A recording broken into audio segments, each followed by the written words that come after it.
Okay, Sawyer 189 here.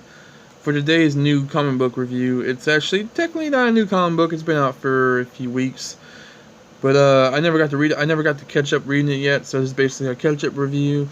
I really enjoyed the first issue of Old Man Hawkeye. It really did. I love the whole Old Man Logan story.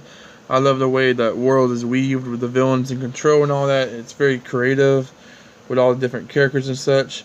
So, and since I like Hawkeye so much, it's just natural that I would like this more than Old Man Logan, actually. It's a much more interesting journey, I feel like.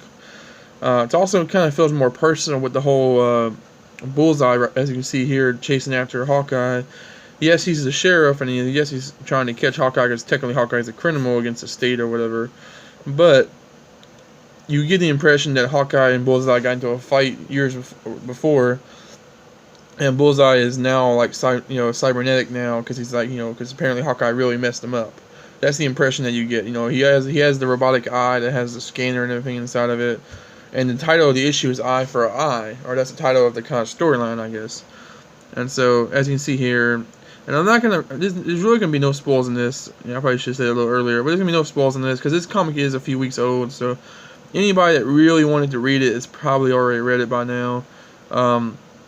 But as you can see here, Bullseye basically breaks into Justin Hammer's house, takes out his kids, and proceeds to basically interrogate Hammer to find out where Hawkeye is. Because as you remember in the previous issue, Hawkeye was doing a smuggling job was hired as like security or a bodyguard for Justin Hammer because Justin Hammer was doing a smuggling job, smuggling various tech or whatever across the country. And that's when they got into the fight with the multiplying guy and his little bandit crew, which was actually a really cool idea for a story. So basically, Justin Hammer doesn't make it very long. He gets taken out. It's a really gruesome scene. Bullseye basically makes him tell him how to find Hawkeye, where Hawkeye might be, and so with his dying breath, well, actually not even his dying breath, with his dying motion, he takes his finger and dips it in his own blood and writes the words of the town that Hawkeye doesn't really call home, but he does visit. That's where his family is. So Bullseye is on the way to find his target. No pun intended. We also get a kind of like a reminder of the events of the original event that caused all this horrible stuff to happen. We see some flashbacks of Hawkeye basically being toyed with by the villains. They're holding him up. You can see the swordsman's sword right there, all bloody, because it looks like he just severed. I can't tell who that character is supposed to be, but he looks like he severed somebody's head. Also, they're holding Hawkeye, and Hawkeye is basically like, "Just do it, just finish me." And the villains are like, they start messing with him. They're like, "No, we already killed all the real threats. We're gonna leave you around. You can't do nothing to us," kind of thing. Which is really messed up. And you see everybody's dead. You see Scarlet Witch is impaled. You see Quicksilver has his legs broken and he's like laying down dead. And also we see this villain that I don't even know who this villain is, but it seems a little interesting. He's a giant eyeball dude with a giant eyeball for his head. Which, like, how does that work? But I find it really interesting that he's basically a broker of information. That he sells information because he basically has his eye that can see all kinds of stuff. So that was really cool. Hawkeye basically, the panel before this, Hawkeye fights his security guards, takes him out. He misses one of them and has to reshoot because his eyes are getting worse as the issues progress. His eyesight is getting a little bad and he's missing more often.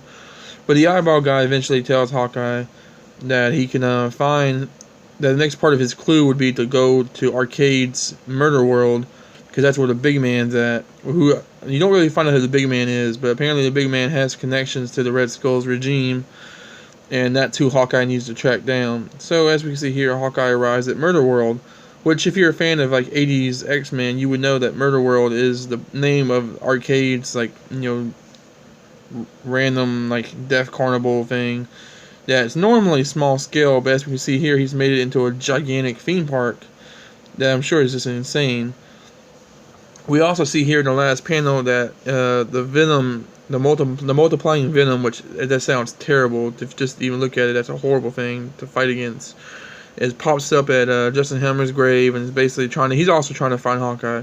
So Hawkeye's got Bullseye in this Venom going after him. Plus, he's also got to fight whoever the big man is. So he's really in over his head at this point, with no allies.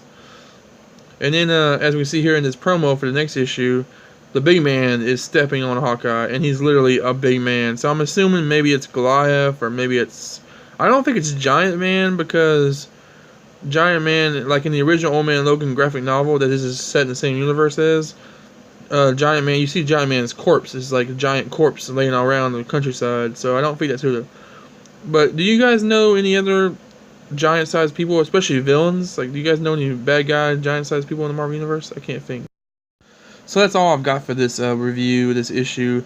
I really enjoyed this series. I'm really looking forward to where they're going to go with it. I know it's only a 6-issue miniseries as of right now, but it's really engaging. I really like following Hawkeye's story. I know it's a pre-sequel, so it's kind of like we know Hawkeye is not actually going to win. We know he's not actually going to take down Red Skull and the regime.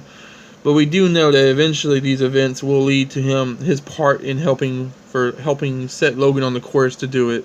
So yeah, I'm really looking forward to the rest of the series. As always, thank you guys for watching and subscribing, and check out my videos. As always.